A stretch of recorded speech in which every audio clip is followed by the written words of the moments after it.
Now let's discuss the 10 different reasons that investors would want to utilize the 1031 exchange. Number one is that they could be out of depreciation. So when you own a rental property, you're actually able to depreciate the property over the course of 27 and a half years. So this will lower your taxable income.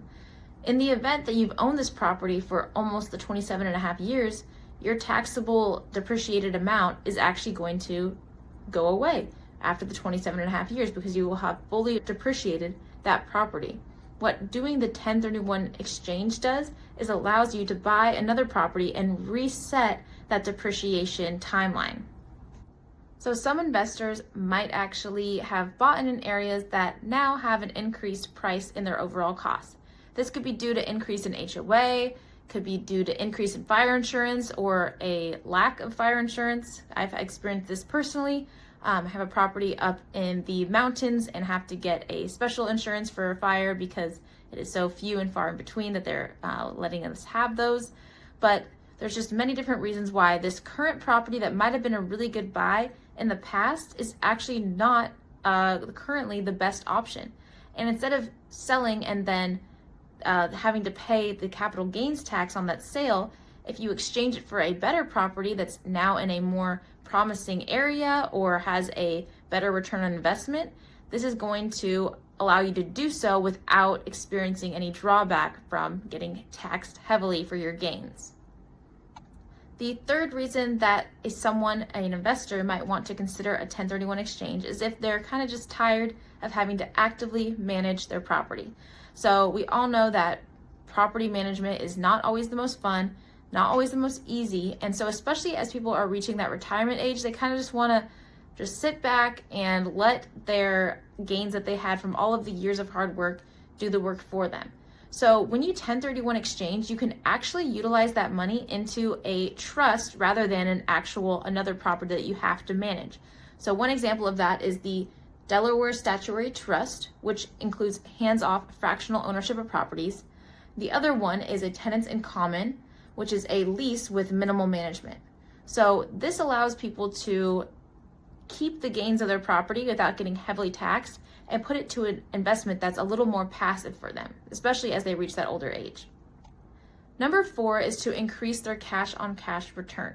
So let's say they bought a home in San Diego, let's say Claremont specifically, and now that home is worth $1 million, believe it or not.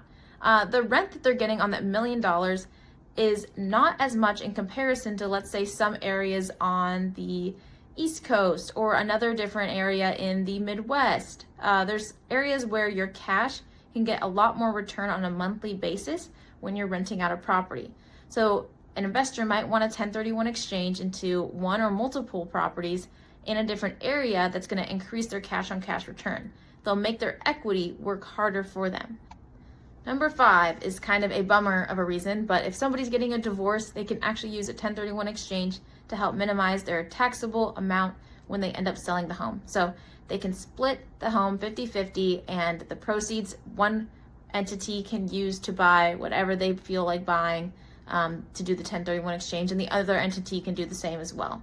So in the event of a divorce, a 1031 exchange can still be used. The 6th reason that people might consider a 1031 exchange is to purchase a property for their child to use post-graduation. So actually a really good example of this is my parents' neighbor actually bought their child, or they bought the home, so their child and other postgraduates could rent it out during the school year.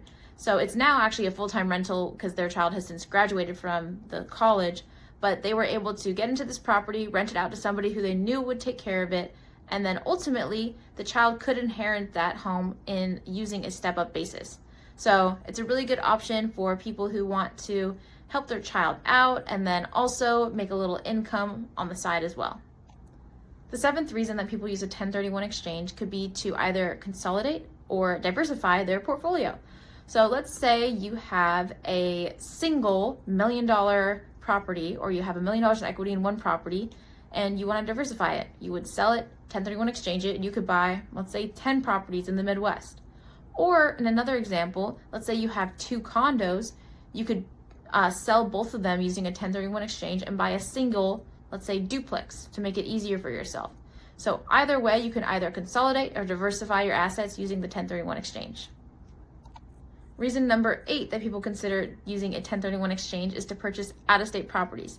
So we had talked about this previously, but let's say somebody moved to another state, or they see another state up and coming, they believe in the market there, they can 1031 exchange their property and purchase one over in another state.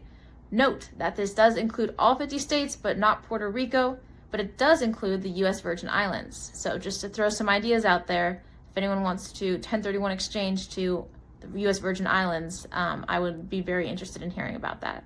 Another reason, number 9, to use the 1031 exchange is if you are estate planning. So let's say somebody inherits a property. There is something called a step-up basis. This is in which case somebody gets the property appraised at the person's time of death. So let's say the original person bought the property for $100,000, and when they died, the property was worth $900,000. You can get the property appraised at the time of death, and if it's sold immediately for that $900,000, people will not have to pay for the capital gains tax on that $100,000 to $900,000 jump up. But doing the 1031 exchange does avoid the capital gains tax altogether if you, for some reason, sold it at a later date or the property increased rapidly from the time of death. Then you could 1031 exchange it and avoid those capital gains taxes. The last one is to get rid of terrible tenants. If you have a property where you've either had bad luck with tenants in the past or you currently have a bad tenant in there, you can 1031 exchange it to a newer, better, less headache-filled property. This is something that my uncle specifically is currently working through. He had somebody squatting on his home for about, I want to say, over 6 months. And yeah, he's considering his options now to 1031 exchange that property for a different one, to sell maybe 2 of them, to combine them to a single one. So he's currently looking at options because of a specifically very bad tenant he had. So you need to get rid of bad tenants and want a better market or something like that. You can use a 1031 exchange to accomplish your goal there.